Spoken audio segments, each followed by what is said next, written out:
Good morning. It's Josie Krishna everyone and welcome back to my Phil Indian Family Vlog. So mga kati, nandito tayo sa kitchen, no? So yung background natin is always kitchen. Kasi nga it's holiday, so 20 days na holiday, so walang pasok. So dito tayo sa kitchen. Ito, maipapagawa, yan ay maglay tayo. Dal, soup, so, ayan. Tapos, ito naman yun ang ating, ulam. Ito ay ivy gourd, so, luto na siya. And ito naman ay steamed rice. Hindi talaga mawawala ang rice, no? So, rice is life. Ito yung rice kagabi leftover, kaya, nilagay ko yan sa ibabaw para maging mainit. Ayan. Dito rin si Vicky at dyan si Tisha. So, nanood sila ng TV. Ito yung imi-mix natin mamaya sa dal soup. So, mayroon tayong green chili and curry leaves. Ito naman ay star anise. Ito siya. Then, meron tayong cinnamon stick. At hindi ko alam kung ano ito. Basta hinihalo to ni mother pag gumagawa siya ng dal soup. Ayan siya.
Mga kaati, mga kaibigan, ito ay dal soup. So, ito ang soup namin sa India. Yan. Ipaparis namin ito pag kumakain kami ng rice. Pasensya na kayo sa ating background kasi nga nanood si Tisha ng TV. So, alam niyo mga kaati, 2 weeks ago, nagpunta kami sa FRRO office. Tapos yung napahalakhak ang mga empleyado sa aking sagot. Kasi, in-interview nila ako. By the way, nagpunta nga kami kasi nga nagpa-extend ako ng aking visa para sa aking OCI card. At kasi yung OCI card processing, umaabot siya ng 5 to 6 months. Kaya, na-extend ako ng visa kasi kulang yung visa ko. Ayan nga, sa in-interview nila ako. Tapos, napahalakhak sila sa aking sagot. Halos mga empleyado dun sa office. Kasi yung tanong nila kung marunong ba akong magawa o magluto ng mga Indian food. Kasi nga dito sa amin, Gujarat state kami. So, Gujarati mga tao dito. And parang busy ba, like native talaga yung malumang style, Kathiawali, yung mga tinatawag na ganun. So, yun nga, napahalakhak sila sa aking sagot. Kasi yung sagot ko is dal bat. Ito yung dal nga. Yes, yan nga ang dal. Ayan. Yan ay dal soup. And ito naman, rice, steamed rice. So, dal bat. Bat, ang tawag dito bat. Bat or rice. So, ayan siya. Tapos yun nga, parang na-happy sila sa aking sagot. Kasi ayun, natawa sila kasi sa lahat ng maraming mga mga menu, yung mga pagkain ay dalbat daw. So, kasi ang dalbat kasi parang it's a common sa like mga Kathiawali, yung mga ganun mga DC people. Kaya yun, kasi na sila, na happy sila kasi genuine yung mga yung mga sagot ko. Ako.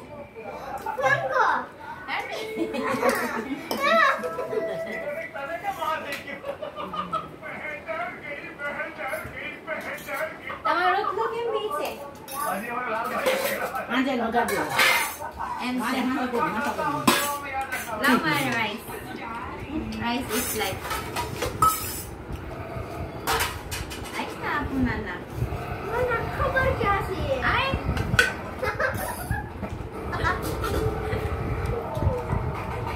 Kaya tumare.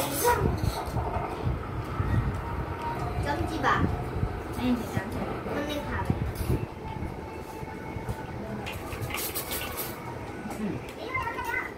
नहीं दीदी तो बराबर बच्चा वाली खबर नहीं आ रही गई समझती बराबर अरे ठीक है हमारी કેમ ટોટો? લાવું દાદા કોણ છે પછી પડી જાય ફેંકી દેવી પડે દહીં બરાબર છે दिवाली का त्योहार देखा कुछ नया कुछ खास इन जगहों મસ્જિદ આવી ગઈ. इस बार देखा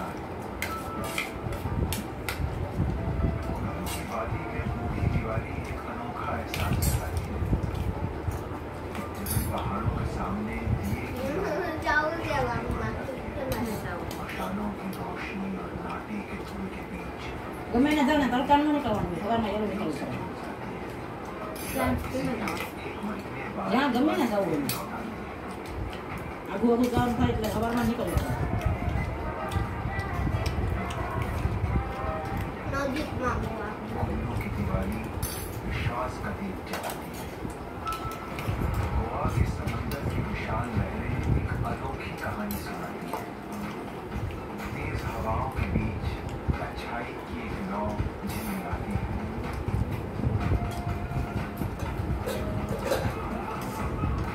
Salamat po. બરાબર છે जब इन किनारों पर नारकसों की रात मंडराती है जब एक मशाल की जगमगाती रोशनी बुराई पे अच्छाई की जीत का भरोसा दिलाती है गोवा की दिवाली विश्वास का दीप जलाती है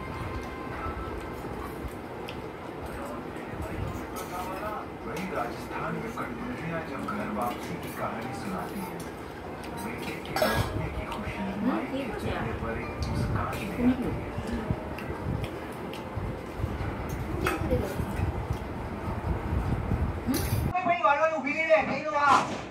Nag-movie marathon kami mga kaate.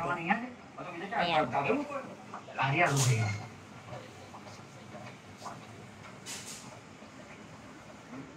गाड़ी भाई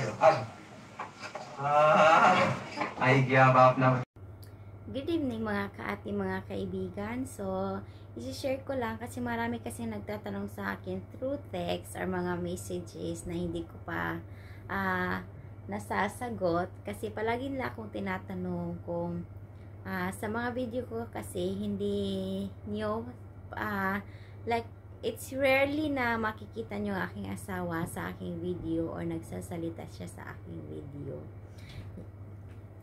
You're here? I'm making vlog. Kasi, so Vicky's here. So, hi. Aking asawa. Yes. Kaya minsan, hindi nyo talaga siya makikita sa aking video na yung nagsasalita siya. He knows English, but he's not confident to talk. Something like that. Right, honey? Yapa. Yapa. Ayan. Kaya nga, minsan lang siya nagsasalita sa aking video because it really doesn't matter naman kung magsalita ay hindi. Basta, importante na supportado niya aking pagbablog. Iba yung pinapakita niya na supportive. Kasi hindi naman ibig sabihin pag hindi nagsasalita ang aking asawa sa video ay hindi siya supportive. Actually, supportive siya sa lahat ng aking mga ginawa, gagawin. Basta yung hindi nakakasakit o hindi disturbo sa iba, yung ganun mga kaati. Yes, mostly nga tinutulungan niya sa aking mga video, siya yung gumagawa na aking thumbnail kasi nga magaling siyang mag-edit. Kasi nga it's graphic designer, char. So magaling siya mag-edit mga doon. Oh wait mga honey. I know. Ayan, siya talaga yung nag-i-edit mga kaati. Naggumagawa na aking thumbnail, pero ako yung nag-i-edit sa aking video. So, di bali yung pagsuporta niya yun sa akin mga kaate. And about naman sa like camera, sa camera, gusto ko yung ako yung bibili for camera vlogging. I want to use my own salary to buy my camera vlogging. As of now, dahil nga wala pa akong pera, may pera ako, pero ayoko yung gamitin. Gusto ko yung pagbibili ako, yung extra na extra talaga. Kasi yung pera, yung salary ko, ay niipin ko yun kasi may pinaglalaanan ako. Kasi nga, December na nga, gusto ko magpadala na gamit ang aking pera sa aking, magpadala ng pera na gamit ng aking pera sa aking family. Ayoko yung manghingi sa aking asawa. Nakakahiya. Basta yun mga kaati. Kaya nga, ayaw ko munang bumili ng camera vlogging for vlogging. So, phone muna tayo mga kaati, no? So, ayan nga. Then, isa rin, noon at hanggang kayo, parang walang pinagbago ang aking asawa. Kung ano yung pinapakita niya na attitude, ugali niya noon at hanggang ngayon, ayun pa rin. Parang walang panagbago nga mga kaati. Kasi, about naman sa masasabi kasi, nagtatanong din kayo kung romantiko ba ang aking asawa. Real talk ito mga kaati, based in my experience, like 10 years living here in India. And base rin sa nakikita ko sa mga, excuse me, sa mga asawa ng mga babae dito, mga Indian woman, sa kanilang, mayroon mga Indiano na sweet, romantiko, mayroon ding hindi. Kasi gusto nga nila praktikalan mga kaati. Like in my husband, for example, he never give me flowers. He never give me bouquet. Hindi ba? Pero, kasi pag-usapan natin sa chocolate, hindi ba, mostly sa ating mga Pinoy, hindi lang mga Pinoy, sa lahat ng mga asawa, may pa bouquet, may pa chocolate. Kasi yung chocolate naman is common. Bumibili si Vicky ng chocolate. But about naman flowers, hindi niya gusto yun kasi kalas daw sa kwarta. So, masasayang kasi nga, malalanta. So, last time niya, binigyan niya ako ng flowers, yung flower pot ba, na buhay talaga. Kasi sabi niya, kaya buhay yung binigay niya na flower kasi buhay daw ang pagmamahal niya para sa akin. Yan mga kaati. So, iba na din mga asawa dito. Mas pinipili na yung true romance, pinipili na yung magbigay ng like gift. Like for example, mostly binibigay nila sa kanilang mga asawa my birthday o di kaya may nga anniversary is like jewelry kasi magagamit yun for investment pa. Pag flowers talagang hindi pa ako nakakita yung mga, mostly here in society, yung mga asawa nila, mga asawa at nagbibigay ng flowers sa kanilang mga wife. Wala pa akong nakita dyan. Pero mostly, kasi dito nga, it's very practicalan mga kaati. Gusto ng mga asawa dito na na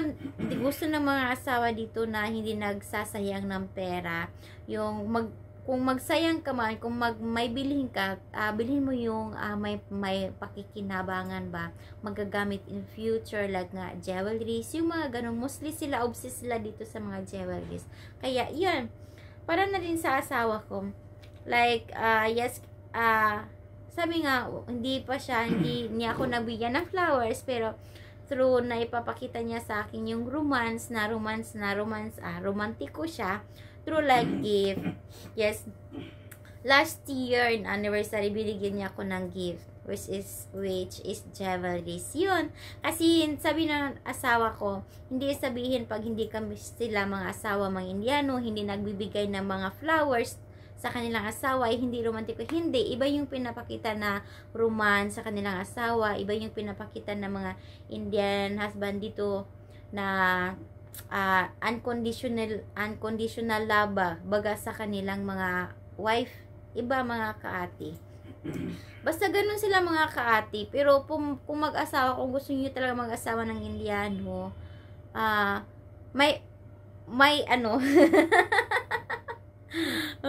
may ano ba sa mga Indiano, parang tuto silang magmahal. Praktikalan ba, tuto silang magmahal,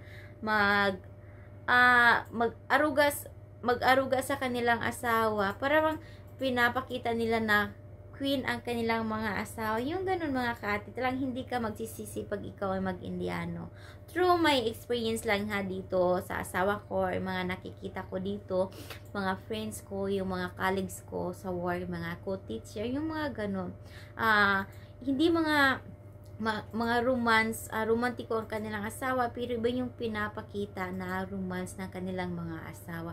Like, dalhin sa ipagpasyal, dalhin sa labas, bilhan ng gift, yun nga, mag-vacation, yung ganun mga kaati, hindi yung mga sasayang lang ang pera nila, hindi. Gusto nila yung pag sa mga like, wala yung pa flower. Honey, you never give me a flower. You forget away. Where? Before GUC. What? Did you give me a bouquet? Nabukin ni single flower. Single flower. Yeah. Like what I said before, he give me a flower pot. Yung buhay na halaman yon. Then after that, wala na. I think just one time only. After that, wala na. Meantime, give chocolate siya also. So, iba nga yung romance na pinapakita nila mga kaate, no? Pero, masasabi ko talaga na kung gusto niyo mag-Indiano mga kaate, for sure may pag-asa kayo sa mga foreigners. Kung gusto niyo mag-Indiano, bahala kayo. Basta, ang sasabihin ko lang na hindi lahat ng mga Indiano ay magagandang ugali. Depende yun sa swerte-swerte mga kaate. Pero, seryoso talaga magmahal ang mga Indiano.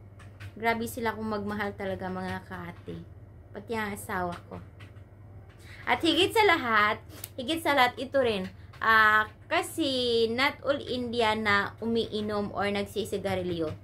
Mostly asawa ko. Right, honey? What? Here.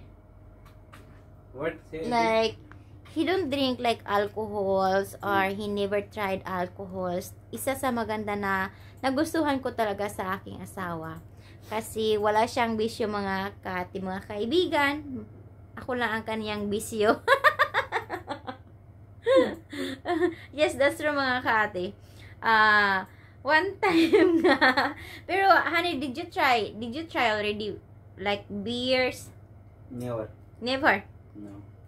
Yeah, he never tried also beers. Like he drank already like fruit beer, something like that. The soft drink, right? Soft drinks, but you try already like fruit beer, like something like that. The powder away. Not original. Yeah, not original beer. Yung ganun mga kaati. So, wala siyang bisyo mga kaati. Isa din sa nagustuhan ko sa aking asawa. Ang romantiko ng asawa, but I really love my husband. Yes. So, ayan po. Nasagot ko na po yung mga tanong sa nagtatanong po sa akin. So, yes, yung ang aking asawa at wala po siyang pinagbago kung ano yung pinapakita niya sa akin noon. At hanggang ngayon ay yun pa rin. At hindi ko rin, masasabi ko rin na hindi lahat ng mga Indiano ay romantiko. Hindi. Kasi mapipili lang talaga mga kaate. Pero, isa lang talaga, 100%. Talagang may pag-asa kayo sa Indiano mga kaate. Pero, wag rin kayong magbasta-basta mag-asawa ng mga Indiano, no? Piliin nyo rin mga kaate. Kasi hindi po lahat ng mga Indiano ay magandang pakikutungo nila sa kanilang mga asawa kasi bisan may kami sa work kasi yung asawa niya is grabe ka palahubog mga kaate. Palahubog man ang kanyang asawa pero hindi siya binubugbog ng kanyang asawa. Oo nga, masasabi ko rin doon, hindi naman tayo lahat perfecto. May mga like normal lang naman din pag-iinom ng ating mga asawa, no? Pero I really proud to my husband na kasi nga wala siyang bisyo. Ayan, so swerte na swerte ang atin yung mga kaate. So ayan po, dahil nga po gabi na, siguro what time now, honey? 10:30. So 10:30 na dito sa amin. And ayan po, dahil nga ito po, bago pa ang aking, hindi ito bago, siguro last like 5 years to 10 years na ito, kaya hindi lang ako active. So, na-inspired ako sa Sana Family Vlog kasi nanonood ako sa kanilang family vlog nila, video.